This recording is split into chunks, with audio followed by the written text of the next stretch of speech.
Hi, my name is Angie. Welcome to my channel, or welcome back to my channel.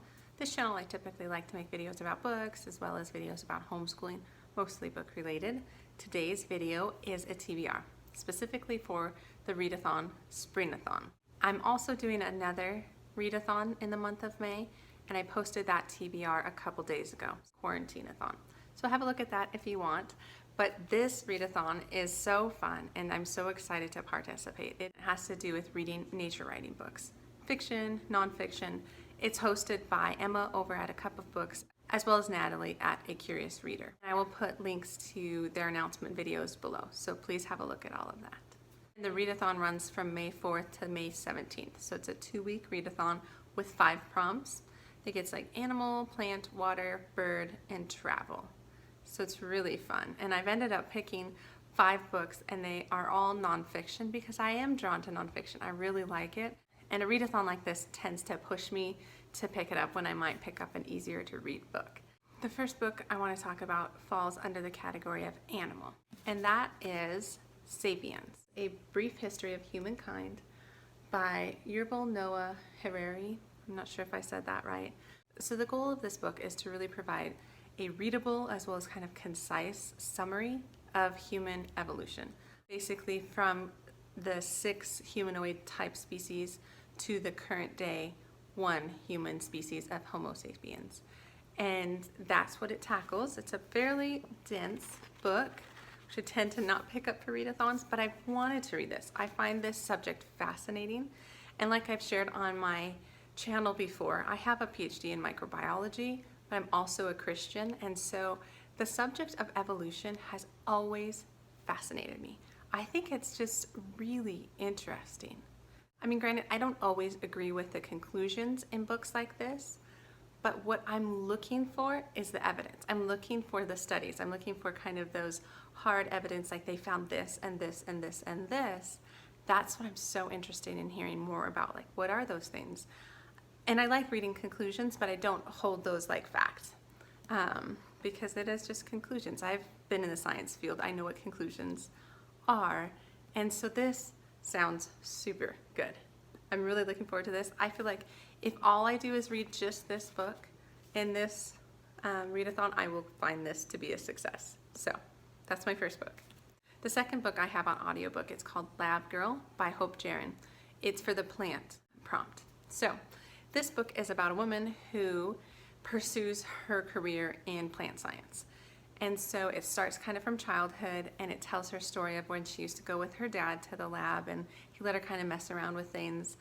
And then she started to pursue science, that she found that she really resonated with the scientific world and just discovery and things like that. So it tells kind of her story of going through graduate school, of establishing her own lab, of the struggles of research, the research world of finding funding and publishing and all those things that I am familiar with because I went through graduate school to get my PhD. Granted, I didn't go further in that. I transitioned out into teaching, which was my passion, but I can definitely resonate with some of those just things that they're striving for and struggling with. And so for me, it's definitely a little bit of a nostalgic book to read, I'm hoping. And I've also heard that it's just kind of fun that she puts in a lot of quirky things about plants, and just you can feel her love for plants as well as her just love for life and how life works. So, Lab Girl sounds really, really good. The third book I have on my list is The Sixth Extinction, An Unnatural History by Elizabeth Kolbert. So I've talked about this book on my channel before. This is for the prompt birds, because dinosaurs were really the first birds. And so I'm going to count it in that category. And this book I've started annotating, and I'm really interested in it. There's some really cool stuff in here. It's basically talking about the fact that there's been 5 mass extinctions on the planet, and we're in the process of the 6th. That the 6th is happening, and it's mostly due to human behavior. She breaks up her chapters in different ways, like current problems like amphibian population, as well as extinct species like the mammoth and things like that. So I'm looking forward to seeing kind of where she goes. Like she pulls from a lot of different disciplines as well as a lot of different species, like I said, to make her case that we are, as human beings, are having the biggest impact on whether a species sticks around or goes extinct.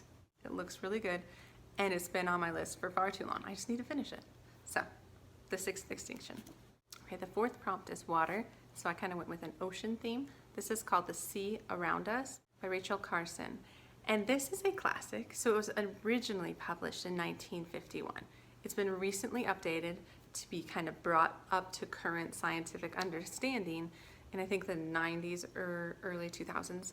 But basically the book is just musing about the ocean, how it was originally formed, some of the big creatures in there. And some of the new stuff is coral reefs, or some of the ways that the ocean is breaking down, or plastic accumulation, or oil spills, different things like that. And so it just sounds really interesting. It's been a book that I've known about for a long time, and I like that this is kind of pushing me to pick it up. So I'm looking forward to that one. The fifth book on the list is for travel, and I picked Wild. So Wild, From Lost to Found on the Pacific Crest Trail by Cheryl Strayed. So this is about a woman who is kind of having hard times. So her mother dies, and shortly after that, her marriage kind of collapses.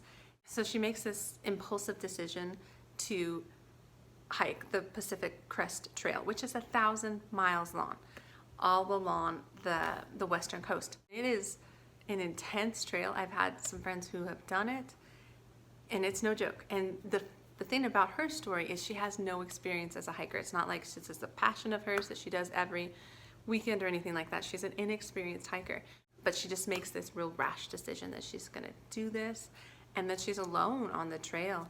And that's what the story's about. Her just going through hard things on the trail, but also struggling like mentally and emotionally as she processes her life.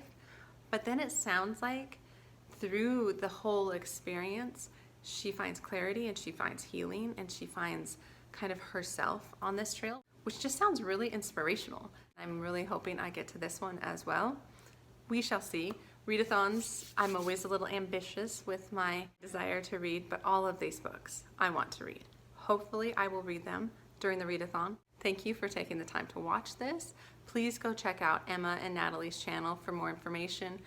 And just because they're great booktubers, you should check them out anyway.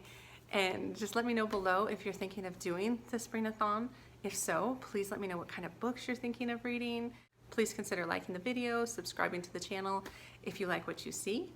And I will see you in the next video. Okay, take care.